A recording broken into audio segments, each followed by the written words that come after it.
students in universities and high schools protested H.R. 4437. You may remember the high school walkouts across California.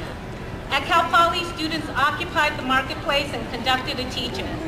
A week and a half later, other students countered by defacing the CPP with anti-immigrant epithets and a quasi-depiction of a rape scene. During that time, I gave a very short speech in protest of H.R. 4437, which I will repeat at the conclusion of this talk. But for those of you who do not know what H.R. 4437 was, it was a bill that passed the House, but luckily not the Senate, which would have criminalized undocumented immigrants.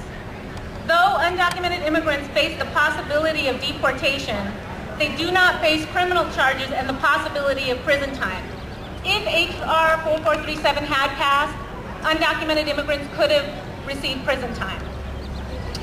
Moreover, under H.R. 4437, immigrants could be detained indefinitely.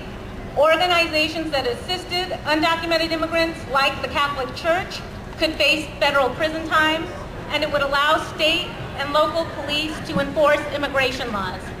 Sound familiar? Well, as we know, a few weeks ago, Arizona Governor Jan Brewer signed the most punitive and sweeping anti-immigrant state in the nation. SB 1070 invests local police with federal authority. It makes it a misdemeanor to be undocumented and requires police to question people about their immigration status if the police officers have a reasonable suspicion that they are in the country illegally. Now, of course, we know that this is a gateway to racial profiling, and we know Latinos will be particularly targeted. Though the constitutionality of the law will be debated, it has already exacted a moral and psychological toll on us all.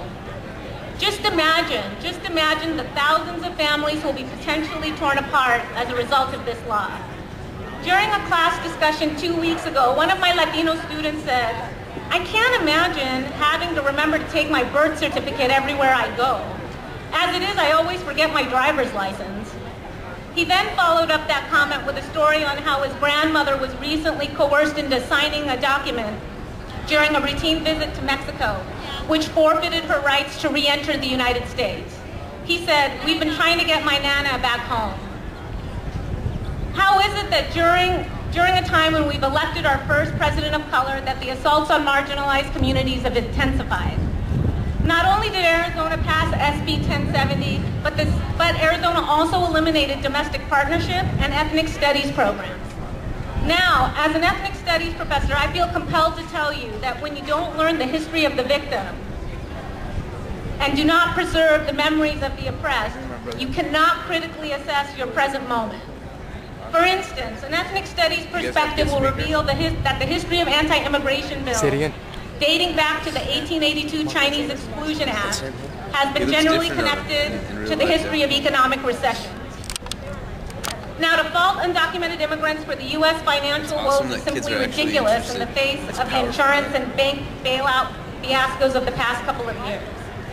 It's much easier to scapegoat immigrants for a bad economy rather than fault our government leaders. The familiar claim that immigrants are a drain on our nation's resources is simply untrue. The nonpartisan Urban Institute, along with many scholars, have demonstrated time and time again that undocumented immigrants tend to underuse services and pay a higher tax rate than the average citizen. A few years ago, the U.S. Social Security Administration estimated that undocumented immigrants contributed in the range of $6 to $7 billion in Social Security funds that they will be unable to claim. Undocumented immigrants essentially are floating our Social Security system as we know it today. But how did we get here? How did we get to the place where a law like Arizona's SB 1070 could be passed? Sadly and ironically enough, the seeds of SB 1070 may find some of its antecedents in the policies of the Obama administration. Brent Wilkes, Executive National Director of the League of United Latin American Citizens, stated, quote, "They never believed in their wildest dreams that President Obama would have a record like this, where he surpassed the Bush administration in deportations. It's unconscionable to have over 387,000 deported in the first year of the Obama presidency." In February 22nd, a memo released by James M. Chaparro, head of, well, it wasn't really released, it was leaked.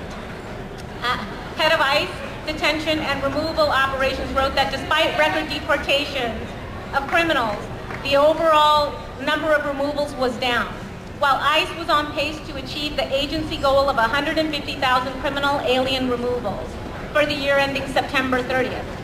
Total deportations were set to barely top 310,000, well under the agency's goal of 400,000, and nearly 20% behind last year's total of